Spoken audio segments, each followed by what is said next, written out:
Okay, state of the garden 2024. This carpenter bee is gallantly defending his territory.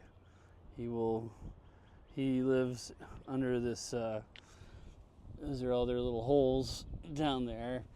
I put a little box for him, so maybe they'll use that instead.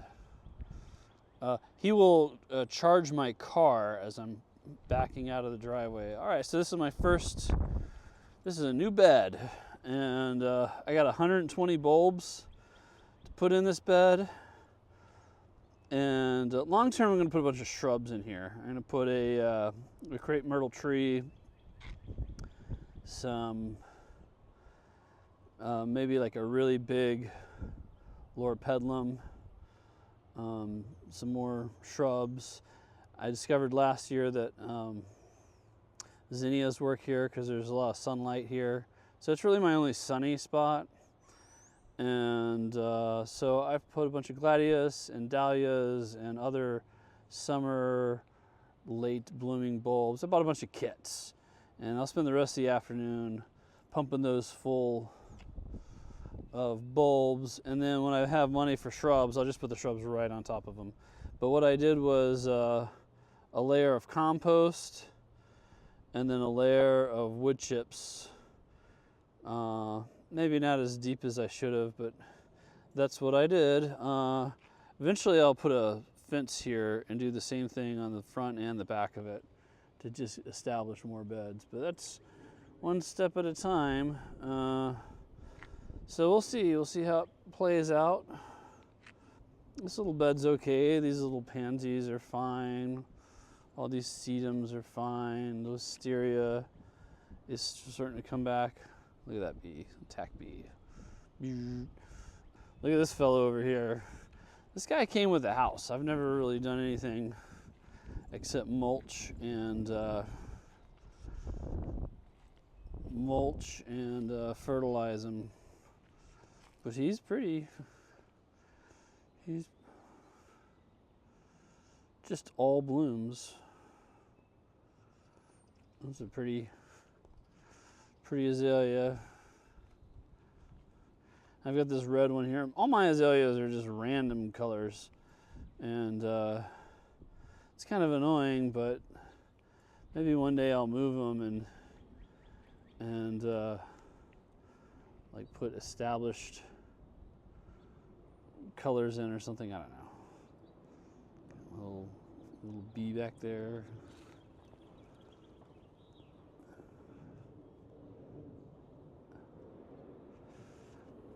Anyways, these guys are doing all right. Who's buzzing around in there? More bees. These are doing fine. This bed's coming in good. My little, this is a purple ghost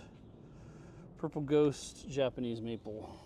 It's a fancy one, but I bought it when it was real small, so it wasn't that expensive. And I got some Spanish bluebells coming in. A little hydrangea in here. These trees have been doing well. These rhododendrons are doing fine.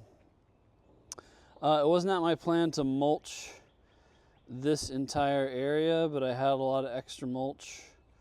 I'm not turning this into a bed. I've got long-term plans for this area, but I had the extra mulch, so while I'm digging around back there, I thought it would help.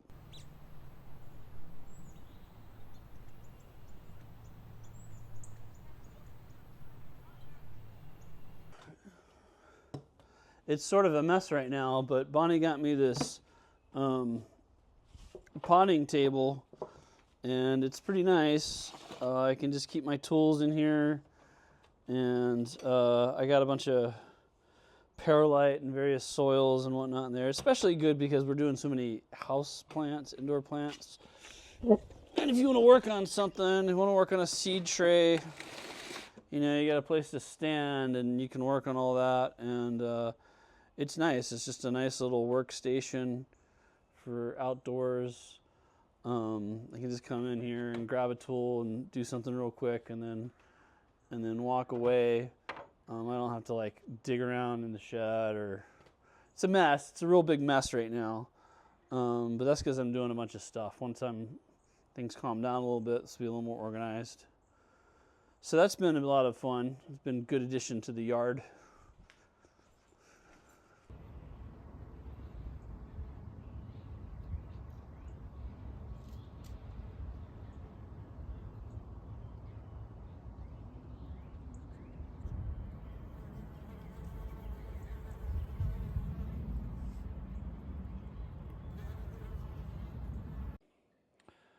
So I want to get some shots of this because I'm about to rip it all apart. This year we've been doing some indoor gardening, and just about all of this is going to go outside except for the orchids. And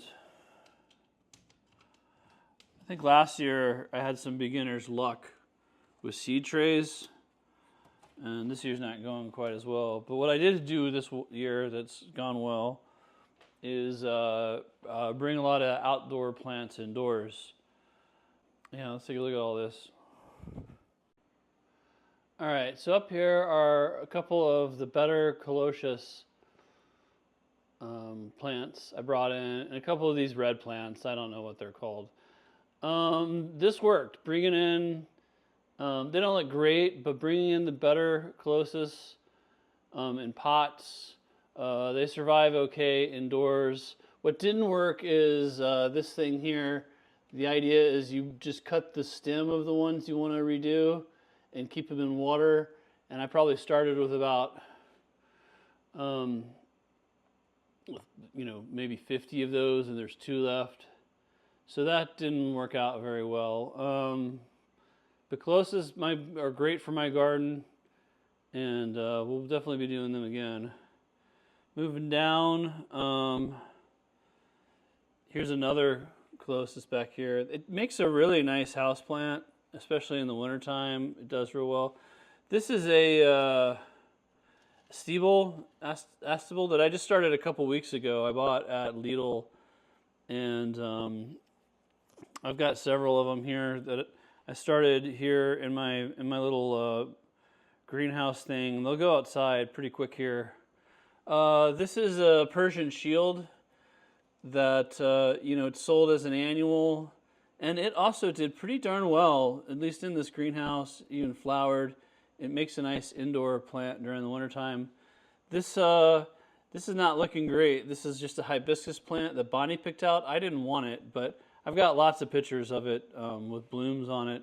It's getting a little thin, so we might take it outside once it gets a little warmer here. So yeah, just about all of this on this row is going to go outside, probably the next day or two. Moving down, same sort of thing. Got this red, I don't know what this is called, but again, I put this in the garden and then I dug it up, and it does real well as a houseplant.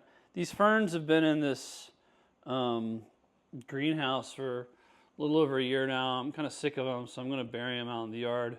And then I got some orchids in there. They'll stay in there.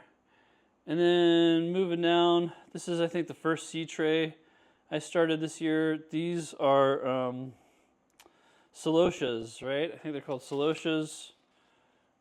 Yeah, and I found that I bought a couple at the garden center, and found they actually will grow in shade. They just grow a little slower.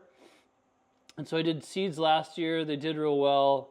And then this seed tray, these are all seeds I gathered myself, and they're doing okay. I've recycled some biodegradable trays there that I'll never use again. They make a mess. They're full of fungus and gnats and everything. But some of these are going to make it. And I didn't buy any of this material. This is all leftover material and seed I collected myself. So that's a pretty good experiment. This is some foxglove seed that I started a week or so ago. And it's just doing okay. Yeah, I'm not having the same luck with seed trays this year as I did last year. Let's look at some of the other plants.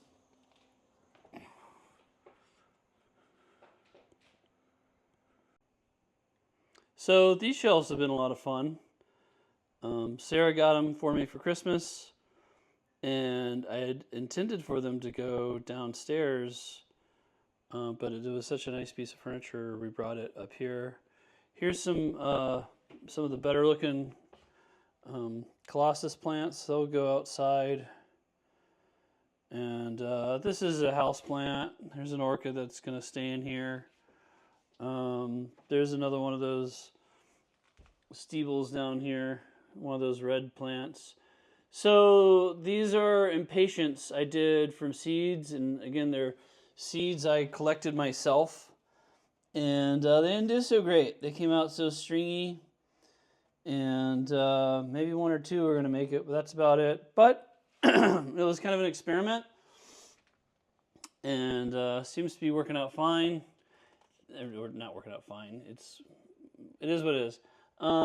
These are my Colossus seeds for this year, and I started that seed tray I think last week, and it stayed in one spot and seems to be doing well. I think what happened, what went wrong here, is I started the seed tray in the greenhouse over there, and it was doing good, and then I moved it over here so I could start another seed tray in there, and it just didn't like the transition. I think that's what's going on there.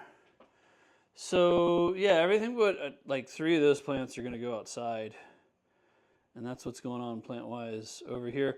I forced some bulbs. I'd never done this before. I did some forced bulbs, and they would open up, but that's it. They won't flower. I've got some more of them over here on the mantle. They're cool looking, and yeah, I bought these little forest bulb containers, and yeah, these they'll open up, but they won't fully bloom or anything. They just kind of stop at that stage. A few other houseplant things.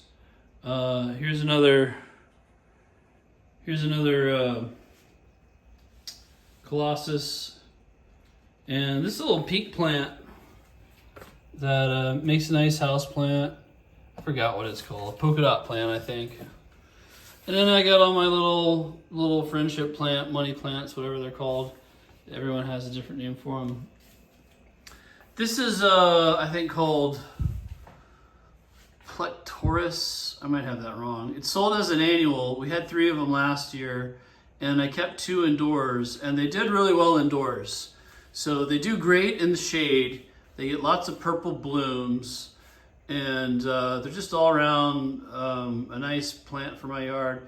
So I'm glad I kept it, and yeah, we'll be taking it out real soon here. It was kind of a pain having to water it up there on top of the refrigerator. What's kind of cool about it is it has purple, the underside of the leaves are purple, and that's kind of cool. You kind of see that with it up here.